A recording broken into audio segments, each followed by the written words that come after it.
Hello friends, आज की इस वीडियो में मैं आपको बहुत इम्पॉर्टेंट टॉपिक पढ़ाने जा रहा हूँ। उत्तर प्रदेश की जनजातियाँ जो उत्तर प्रदेश के लेखपाल से संबंधित बहुत इम्पॉर्टेंट है। यहाँ से एक क्वेश्चन आपको मिलना ही मिलना है। तो मैं बिना किसी बकवास के इस चैप्टर को अभी 10 मिनट के अंदर ख़त्म करूँगा, जहाँ से एक क्वेश्चन आपको मिलेगा ही मिलेगा। चलिए शुरू करते हैं कि यूपी में जनजातियाँ देखिए, भारत की कुल जनसंख्या का कितने % जनजातियाँ हैं?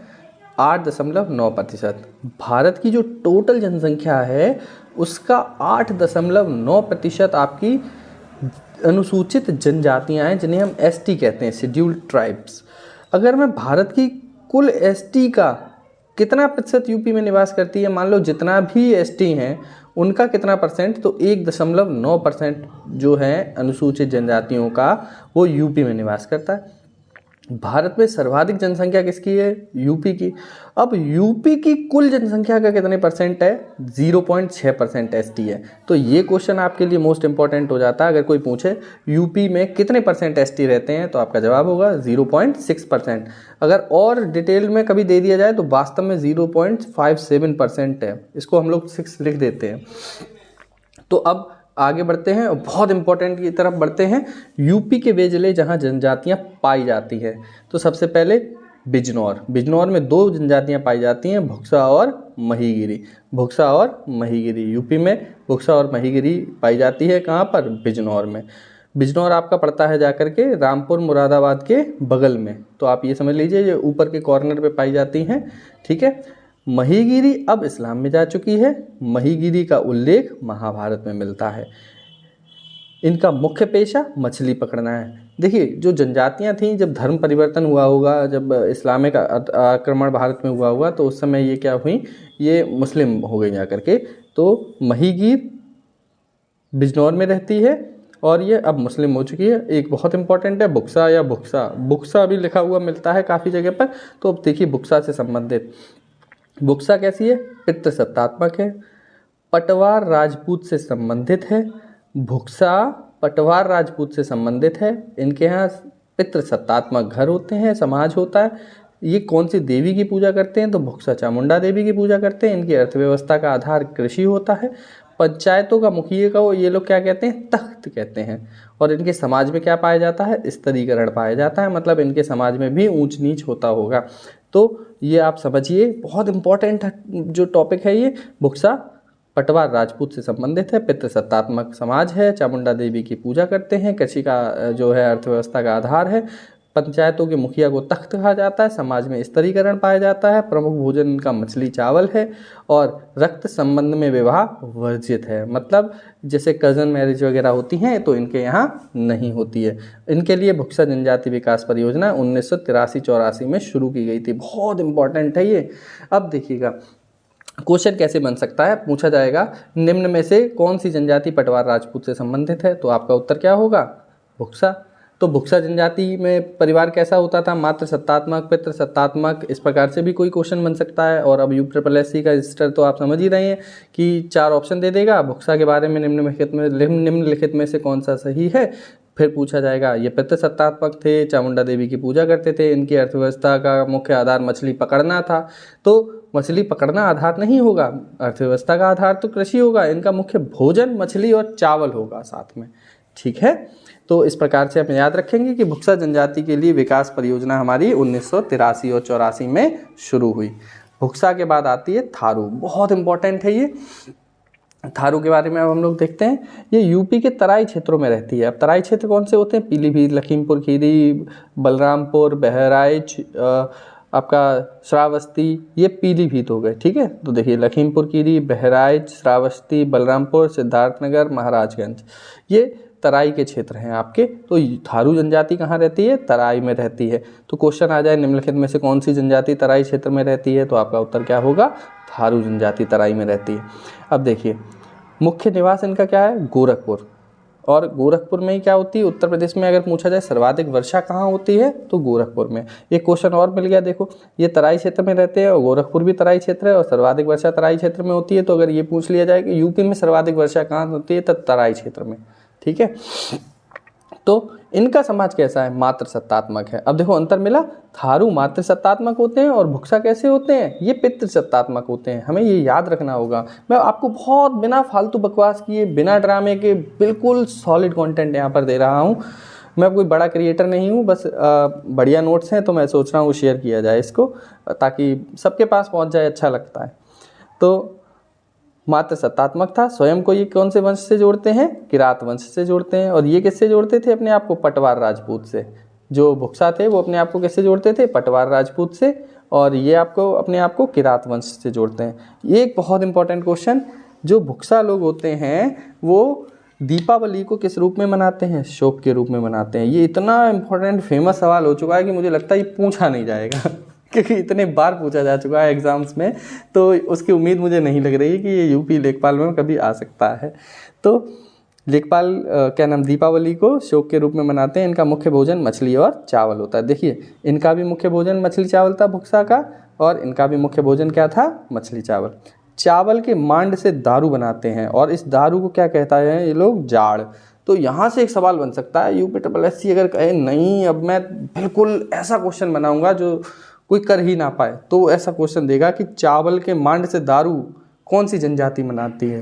तो आपका जवाब क्या होगा? दारू से थारू। दारू बनाता था चावल से कौन? थारू। और इस दारू का नाम क्या होता था? जाड़। अब वो क्वेश्चन अगर दे दे कि निम्नलिखित में से कौन सा सही है या गलत है, निम्नलिखित में से कौन सा गलत है, तो आपसे पूछा जाएगा कि थारू जनजाति के बारे में निम्नलिखित में से कौन सा गलत है? दीपावली को शोक के रूप में मनाते थे, इनका मुख्य भोजन मछली चावल था, ये गेहूं के मांड से दारू बनाते थे, या चावल के मांड से बनी हुई दारू को जाड़ कहा जाता था। तो अब आप क्या सोचेंगे? गेहूं से दारू बनाते थे कि चावल से बनी हुई दारू को मांड कहा जाता था, जाड़ कहा जाता था? तो आप क्या लगाएंगे कि गेहूं वाली दारू को जाड़ कहा जाता था। वो गलत हो जाएगा, है ना।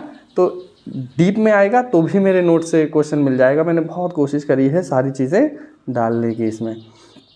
तो चलिए शुरू करते हैं आगे। अच्छा, जो थारू होते थे वो महादेव व भैरव की पूजा करते थे। थारू लोग किसकी पूजा करते थे? महादेव की और भैरव की। इनका शिवलिंग बांस से बना होता था। ये हिंदू धर्म को मानते हैं। ये मानते हिंदू धर्म को हैं, शिव जी की पूजा भी करते हैं, लेकिन थारू क्या करते हैं? केवल दीपावली को शोक के रूप में मनाते हैं। महादेव व भैरव की पूजा भी करते हैं। इनका परिवार होता है संयुक्त परिवार होता है। विवाह कैसा होता है? इनका विधवा भी विवाह कराया जा सकता है। परिवार इनका साथ में रहता था। इनके यहाँ विधवाओं का भी विवाह हो जाता था। और जब उस विवाह में कोई भोजन बनता था तो उसके क्या कहते थे? लठ भरवा कहते थे। ऐसे नहीं कह रहे कि विधवा की शादी कर रहे वहाँ भी खाने के लिए आ गए, तो लठ भरवा। तो लठ भरवा भोजन कहाँ बनाया जाता था? विधवा की शादी जब थारू जनजाति के लोग करते थे तो उसके विवाह में बनने वाले भोजन को लठ भरवा कहा जाता था। कितना डीप क्वेश्चन पूछेगा तो भी मिलने की संभावना रहेगी यहाँ से। अच्छा, और इनके यहाँ बदला विवाह भी प्रचलित था। बदला मतलब तुम्हारी बहन से हम शादी कर लेंगे, हमारी बहन से तुम शादी कर लो, तो बदला विवाह इनके यहाँ चल जाता था। इनके यहाँ दोपहर का भोजन मिंजनी कहलाता था। ये पीसीएस के भी क्वेश्चन है ये, कि मिंजनी क्या था? मिंजनी क्या था? तो मिंजनी है, एक्चुअली मिंजनी है थारू जनजाति के लोगों का दोपहर का भोजन मिंजनी है। और शाम का भोजन क्या है इनका? बेरी। तो थारू जनजाति के शाम का भोजन बेरी है, दोपहर का भोजन मिंजनी है। अच्छा, अब आगे आते हैं। शिक्षा देने के लिए एक मध्य महाविद्यालय खोला गया है जो लखीमपुर खीरी में। थारू जनजाति को शिक्षा देने के लिए लखीमपुर खीरी में एक महाविद्यालय खोला गया है। थारू जनजाति विकास परियोजना 20 अक्टूबर 1980 को शुरू हुई थी, ठीक है। और बुक्सा के लिए कब हुई थी? 83-84 में। तो थारू जनजाति विकास परियोजना 20 अक्टूबर 1980 को। केंद्र सरकार द्वारा यूपी में अधिसूचित 15 जनजातियाँ हैं अभी। तो आज अगर मैं कहीं पूछे कि यूपी में कितने प्रकार की जनजातियाँ निवास करती हैं, तो आप कहेंगे 15 जनजातियाँ यूपी में निवास करती हैं। अब देखो 1967 में 5 जनजातियों को शामिल किया गया था। सबसे पहले 1967 में यूपी में कितनी जनजातियाँ शामिल की गई थी? 5। कहा गया था कि 5 जनजातियाँ हैं यूपी में।